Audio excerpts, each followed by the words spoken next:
आज क्या पढ़ेंगे? आज पढ़ेंगे विदेश में विवाह या विवाह के बाद विदेश में रहना। ये इसके रूल्स अभी हम पढ़ेंगे, आपको पीडीएफ भी है। इसको समझने की कोशिश करिएगा। फिर मैं बोल रही हूँ कि यहाँ पे जो भी रूल्स आप पढ़ें, कहीं भी पढ़ें, यहाँ पढ़ें, बुक्स में पढ़ें, क्लासिक्स में पढ़ें, कहीं पर भी पढ़ें, ये जरूरी नहीं है कि वो रूल आपको एज इट इज मिल जाएगा। किसी भी चीज की पॉसिबिलिटीज कब होती है? जब वो योग दो या दो से अधिक चीजों में लग रहा हो। जैसे यहाँ देखिए, यहाँ पर क्या है, इसका सूत्र क्या है? पहले तो हम क्या देखते हैं, हम विदेश में जाएंगे या नहीं, वो हम लग्न कुंडली से देख लेते हैं। ठीक है, लग्न कुंडली से कैसे देखेंगे? हमारा लग्नेश 12वें भाव में बैठा हो, 12वें भाव का स्वामी लग्नेश में हो, मतलब 12वें भाव का स्वामी लग्न में हो, चौथा भाव एफ्लिक्शन में हो, 12वें का स्वामी चौथे में हो, चौथे और सप्तम का स्वामी 12वें में हो। ठीक है, सप्तम भाव भी विदेश को दिखाता है, लेकिन ये परमानेंट नहीं दिखाता। ये विदेश में रहने को, घूमने को, फिरने को ऐसे दिखाता है। ठीक है, चौथे हमारा चौथे भाव का स्वामी तीसरे में हो, 12वीं के साथ संबंध बना रहा हो। ठीक है, 9th में हो और 12वीं के साथ संबंध बना रहा हो, तो इस और उससे भी ज्यादा क्या है कि हमारा चतुर्थ भाव पीड़ित हो। ठीक है, चतुर्थ भाव हमारी जन्म भूमि होती है, तो वो पीड़ित हो, तो हम विदेश जाके, अब विदेश में मैं आपको फिर बोल रही हूँ कि विदेश का मतलब हमेशा विदेश से मत लीजिए, यानी कि इंडिया से बाहर विदेश आपको नहीं मिलेगा। आप जब भी जन्म कुंडली उठाएंगे, जहां पर आपको चतुर्थ भाव पीड़ा में दिखेगा, आप 99.9% देखेंगे कि वो जातक जो है वो अपनी बर्थ प्लेस से अलग है, बर्थ प्लेस से अलग है। ठीक है, स्टेट वाइज अलग है। लेकिन जब हम विदेश की बात करते हैं तो विदेश में और भी स्ट्रॉन्ग योग आ जाते हैं। और फिर वही बात है, देश काल पात्र, देश काल पात्र में आपको वही हॉरोस्कोप में कोई व्यक्ति, अगर आपके पास 2 या 4 हॉरोस्कोप सेम लग्न के हो, सेम समय के हो, तो हो सकता है कोई अपनी जन्मभूमि से दूसरे स्टेट में हो और कोई कहाँ हो, अपनी कंट्री से बाहर। ठीक है, तो डिपेंड करता है आपकी सराउंडिंग क्या है, आप किस परिवेश में रह रहे हैं, आपकी अपब्रिंगिंग क्या है, बहुत सारी चीजें मैटर करती है। अब अगर किसी का क्वेश्चन आता है कि क्या विवाह विदेश में होगा या विवाह के बाद हम विदेश में जाकर के रह सकते हैं, तो हम क्या देखेंगे? हमने पहले जन्म कुंडली से देख लिया कि क्या विवाह के मतलब कोई विदेश का योग बन रहा है। उसके बाद हम सीधा कहाँ जंप करेंगे? नवमांश कुंडली। नवमांश कुंडली यानी विवाह के बाद की बात कर रहे हैं। तो विवाह के बाद यानी कि D9 का 7th हाउस विवाह का हाउस है। 7th लॉर्ड विवाह कैसे होगा इसको दिखाता है। ठीक, उसके बाद क्या है, 7th लॉर्ड का संबंध 9th या 12th हाउस से हो तो वो विदेश को दिखाता है।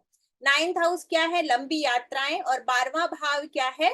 हमारा दूसरे जगह, यानी कि दूसरा देश कह लीजिए, दूसरा प्रांत कह लीजिए, कुछ भी। तो जब डी न और ये इनमें जब संबंध बनता है तो ये दोनों चीजों की पॉसिबिलिटी हो सकती है कि आपका विवाह विदेश में हो सकता है या विवाह के बाद आप विदेश जाकर रह सकते हैं। और उसके बाद और क्या, और ऐड क्या हो सकता है कि D9 का 4th लॉर्ड, 4th लॉर्ड क्या है? 4th भाव हमारा सुख भाव है, और उसका स्वामी 4th लॉर्ड अगर 9th और 12th से संबंध बनाए तो विवाह के बाद निवास स्थान आपका विदेश बन सकता है, या ये बताता है कि विवाह के बाद आप विदेश में रह सकते हैं। और क्या कंडीशन हो सकती है? 12th लॉर्ड भी अगर 7th हाउस से संबंध बनाए, तो कितनी कंडीशंस हो गई हमारी? हमारी हो गई कि भाई लग्न लॉर्ड जो 7th हाउस का लॉर्ड है वो क्या करे, वो 9th हाउस से 12th हाउस से संबंध बनाए। ठीक है, उसके बाद चतुर्थ भाव हमारा सुख का भाव है, वो 9th हाउस या 12th हाउस से संबंध बनाए। सप्तमेश 12वें से संबंध बनाए, और 12वां भाव किससे संबंध बनाए, लग्न से या सप्तम से। ठीक है, लग्न से सब बनाएगा तो सातवीं दृष्टि सप्तम पे पड़ेगी ही पड़ेगी। तो यहाँ पर देख लेते हैं, ये जिसका भी चार्ट है, फीमेल का चार्ट है, ये विवाह के बाद जाकर विदेश में रह रही हैं काफी समय से। तो इनके चार्ट में देखते हैं कि क्या विवाह के बाद इनका विदेश में जाने का योग है। तो क्या बताया हमारा, चंद्रमा जो है, सबसे पहले हम किसको लेंगे, मून को लेंगे, सप्तमेश, D9 का 7th लॉर्ड, D9 का 7th लॉर्ड। ठीक है, तो D9 का 7th लॉर्ड कौन हो गया, मून हो गया। मून किससे संबंध बना रहा है, सन से संबंध बना रहा है, जो अष्टम भाव का स्वामी है। ओके, और किससे संबंध बना रहा है, 9th लॉर्ड से संबंध बना रहा है, यहाँ देखिए। ठीक है, अष्टम को अभी हमें नहीं लेना, अष्टम की अलग प्रिडिक्शन होगा, लेकिन किससे संबंध बना रहा है, 9th लॉर्ड से, 9th लॉर्ड से संबंध बना रहा है। अर्थात यहाँ पे एक जो टर्म है वो फुलफिल हो रही है, यानी कि यहाँ पर 9th लॉर्ड जो है वो बैठा दृष्टि दे रहा है 7th लॉर्ड।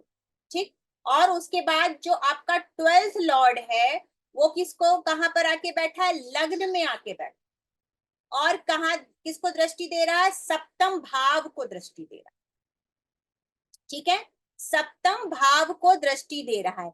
उसके बाद क्या एक और क्या संबंध बन गया, 9th लॉर्ड जाकर के, 9th लॉर्ड जाकर के कहां बैठ गया, 4th हाउस। ठीक, तो यहाँ पर हमारी तीन तीन शर्तें पूरी हो रही हैं, विवाह के बाद बाहर जाने का स्ट्रॉन्ग योग दिख रहा है। कभी कभी आपको क्या होगा कि एक ही योग दिखेगा, मान लीजिए 12वें का स्वामी लग्न में बैठा है और या सप्तम में बैठा है, या सप्तमेश 12वें में बैठा है, तो ऐसे डायरेक्टली हम नहीं बोल देंगे कि आप विदेश में ही जाके, क्योंकि हो सकता है वो वही चीज कुछ और बता रहा, ठीक वही चीज, लेकिन यहाँ पर क्या है, तीन तीन स्ट्रॉन्ग योग बन रहे हैं। जब भी किसी भी योग में किसी भी प्रॉमिस के लिए दो या दो से अधिक सूत्र लग रहे हैं, स्ट्रांगली लग रहे हैं, और बिना किसी मैलेफिक इन्फ्लुएंस के लग रहे हैं, कोई मैलेफिक प्रभाव नहीं है, तब हम क्या कहते हैं, उसका सुख मिलेगा ना आपको। विदेश में जाकर के आप सुख से रह रहे हो या विदेश में जाकर के आप पीड़ा से रह रहे हो, दोनों भी तो चीजें हो सकती हैं। कई केसेस ऐसे आपको दिखेंगे कि भाई विवाह के बाद विदेश तो चले गए, लेकिन उसके बाद आपको सुख नहीं, वहां आप पीड़ा में रह रहे। तो यहाँ पर हमें ऐसा कुछ भी खास, क्योंकि यहाँ पर जो 12वें का लॉर्ड है वो लग्न में बैठा है, सप्तम को देख रहा है, नीच का है, ठीक है, वो बोलेंगे कि नीच का हो गया है, वो सारी चीजें अलग उसकी प्रिडिक्शन हो गई, लेकिन इसने 12वें ने लग्न के साथ और सप्तम के साथ संबंध बनाया। ठीक है, और उसके बाद नवी अपनी दृष्टि से देख रहा है नवे भाव को। यहाँ पर मरकरी जो है शुभ शुभ मरकरी होकर के इसने क्या किया, सप्तमेश के साथ संबंध बना, और 9th लॉर्ड जाकर के आपके सुख भाव में बैठा हुआ। ठीक, ये पाप कर्तरी में है, ऐसा नहीं कि पाप कर्तरी में नहीं है, विवाह का सुख बाधित हो सकता है, वो एक अलग चीज है। विवाह का सुख जो भी नेटिव है उसको कम मिलेगा, ये बात आप समझ लीजिए, वो अपने विवाह में बहुत ज्यादा सुखी नहीं है। हाँ बोलो जय। मैम एक्चुअली वही बोलना था कि विवाह का सुख अच्छा है या नहीं, क्योंकि यहाँ का जो D1 चार्ट में 7th लॉर्ड जो है अपने से अष्टम जाके बैठा है और 8वें लॉर्ड के साथ भी है वो साथ में। करेक्ट करेक्ट करेक्ट, ठीक है, तो विवाह का सुख हमने देख लिया। D1 चार्ट में आप देखो, D1 चार्ट में आपने जो देखा उसकी पुष्टि D9 चार्ट में हो रही है। मैम D9 में कैसे हो रही, मरकरी से कह रही विवाह का नहीं नहीं, मरकरी देखिए, ये क्या है, पाप कर्तरी में मरकरी है। पाप कर्तरी में है, विवाह का जो लॉर्ड है मरकरी शुभ ग्रह है, भाग्येश, विवाह का भाग्येश मरकरी बैठा हुआ है 4th हाउस में, शुभ ग्रह है, ठीक है। सप्तमेश की दृष्टि है, सप्तमेश की दृष्टि है, एक शुभ ग्रह, ठीक है। यहाँ पे आप अमावस्या दोष लो, जो भी लो, लेकिन सप्तमेश की दृष्टि है, मरकरी यहाँ पर बैठा हुआ है, ठीक है। नवमेश होकर के बैठा हुआ है, षष्टेश होके भी बैठा हुआ है, तो ये विवाह तोड़ेगा नहीं, ये समझो। तोड़ने जैसी स्थिति इसकी नहीं रहेगी। क्या होगा, जो विवाह का लॉर्ड है वो पीड़ित है और अपने से 12वें है, ये भाव पाप कर्तरी में है। राहु जो है वो रेट्रो चलता है, ठीक है। पंचम भाव का स्वामी भी पीड़ित है, ठीक। यानी जो प्रेम है, विवाह का जो प्रेम है वो भी पीड़ित है, विवाह का लॉर्ड है वो भी पीड़ित है। लेकिन विवाह का लॉर्ड ये हाँ, विवाह का 4th लॉर्ड हाउस का लॉर्ड, मार्स जो है वो पीड़ित है। 4th हाउस अष्टमेश, का लॉर्ड, हाँ 4th हाउस का, विवाह का जो विवाह का भी लॉर्ड पीड़ित है सन से, अष्टमेश से, अच्छा अच्छा, सूर्य से पीड़ित है ना, हाँ हाँ अष्टमेश हो गया ना ये। हाँ हाँ, तो ठीक है। विवाह में पीड़ा है वो एक अलग बात हो गई, कि विवाह की पीड़ा तो हमें यहाँ से भी दिखती है, यहाँ से भी दिखती है, ठीक। लेकिन अब एक बात समझिए, यहाँ पर जुपिटर बैठा है। जुपिटर क्या है, जुपिटर जो है वो एक गुरु का काम करता है, यहाँ पर भी जुपिटर बैठा है लग्न में, ठीक। ये विवाह को तोड़ने नहीं देगा, ये विवाह को तोड़ने नहीं देगा। यहाँ पर लग्नेश बैठा है, लग्न कुंडली में लग्नेश बैठा है 4th भाव में, षष्टेश भी है, ठीक। जैसे यहाँ पर देख लीजिए, ये भी षष्टेश है मगर ये भाग्येश भी है। तो ये व्यक्ति को बांध के रखेगा। यहाँ पर ऐसा नहीं कह सकते कि ये शनि जो है वो विवाह को तोड़ देगा, विवाह को व्यक्ति नहीं तोड़ेगा। जुपिटर का संबंध यहाँ पर भी आ रहा है, यहाँ पर। मैम नवमांश में एसेंडेंट लॉर्ड जो है डेबिलिटेटेड, मतलब नवमांश के एसेंडेंट में डेबिलिटेटेड प्लैनेट रहने का एक क्या स्पेसिफिक प्रेडिक्शन रहेगा मैम, कि लाइक हाँ देखो, नवमांश के लग्न में अगर डेबिलिटेटेड प्लैनेट है तो ऑब्वियस सी बात है, कहीं ना कहीं जो आपकी लग्न है, विवाह की इच्छा, मैंने क्या बताया था, लग्न क्या है, विवाह की इच्छा है, ठीक है, आपकी डिजायर है। तो वो विवाह की इच्छा आपकी है या नहीं है, आपका विवाह आप अपनी इच्छा से आगे चलाओगे या नहीं चलाओगे, कहीं आपका विवाह जोर जबरदस्ती से तो नहीं हो रहा। और विवाह के लग्न में या सप्तम में जब नीच का ग्रह होता है और वीनस पीड़ित हो, सप्तमेश पीड़ित हो, तो डिनायल भी आता है, ठीक है। तो ऐसा नहीं है कि एक ही कोई प्रेडिक्शन होगी, आपको बाकी चीजों को देखना होगा कि ये जो डब्ल्यू प्लैनेट है ये कहीं डिनायल की कंडीशंस को फुलफिल तो नहीं कर रहा है, कहीं सप्तमेश के साथ इसका एक्सिस, जो भी लग्न है, मान लीजिए डब्ल्यू प्लैनेट भी है, ठीक है, लग्नेश और सप्तमेश का एक्सिस भी नहीं अच्छा है, और उसके बाद आपका कारक भी नहीं अच्छा, ठीक। और उसके बाद जो डिनायल की और कंडीशंस हैं, सैटर्न की, मून की, गुरु की और शनि की, ये भी कहीं फुलफिल हो रही है। तो ये जो डब्ल्यू प्लैनेट है ये विवाह को डिनायल की तरफ या डिले की तरफ लेकर जा रहा है। मैम एग्जाम्पल है क्या आपके पास? हाँ, मैं दिखाती हूँ ना, एग्जाम्पल्स बहुत सारे। मैम ये पर्टिकुलर चार्ट जो है इनका आपको पर्सनली पता है क्या, कि मतलब इनकी इच्छा थी या नहीं मैरिज करने की, या फिर जबरदस्ती कर दिए थे?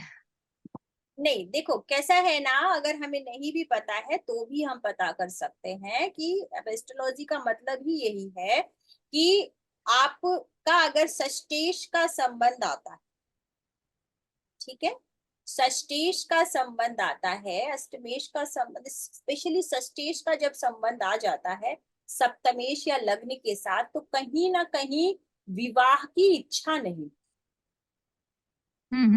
ठीक, विवाह आपका जबरदस्ती या प्रेशर में आकर करवाया जाता है, फोर्सफुली, घर की मर्जी से या आप हालातों से, व्हाटएवर जो भी कंडीशन रही होगी, वहां से जब अगर संबंध आ जाता है लग्न से, विवाह की लग्न से समझना, तब, क्योंकि विवाह की लग्न ही हमारी इच्छा बताएगी ना, लग्न या लग्नेश से अगर संबंध आ जाता है षष्टेश का, तब विवाह जबरदस्ती किया गया होता है, व्यक्ति की स्वतंत्र इच्छा नहीं होती है विवाह करने। ठीक है, चलिए अभी दूसरा, ये आ गया समझ में। अब ये आपके 3 से 4 पॉइंट्स आपके ऐसे हैं, जितने ज्यादा पॉइंट्स आपके लगते जाएंगे आप किसी को बता सकते हैं कि भाई विदेश में विवाह हो सकता है। अब विदेश में विवाह होगा या नहीं होगा ये तो कंडीशन पे डिपेंड करता है ना भाई, आप बाहर विदेशी लड़का ढूंढ रहे हो या लड़की ढूंढ रहे हो और वहीं पर आप विवाह करना चाह रहे हो और आपने देख लिया कि भाई ज्यादा कोई प्रॉब्लम नहीं है, तो आप बोल सकते हो कि हाँ आप कर सकते हो, आपका योग है। या अगर आपके पास क्वेश्चन आता है कि क्या विवाह के बाद विदेश जाने के योग है, कई बार ऐसे क्वेश्चन आते हैं कि हमने अप्लाई किया है, हम जॉब के लिए ट्राई कर रहे हैं, शादी के बाद हम फॉरेन जाना चाहते हैं। ठीक है, विवाह तो अभी, शादी तो हमने यही कर ली, या हम शादी के बाद विदेश में नौकरी सर्च कर रहे हैं, विदेश में रहना चाहते हैं, क्या हम रह सकते हैं? हमारे पास कई तरह के क्वेश्चन आते हैं। तो विवाह के बाद क्या आपका ये संबंध बन रहा है सप्तमेश से, चतुर्थेश से, कि विवाह के बाद आपका बाहर का कोई योग दिखा है?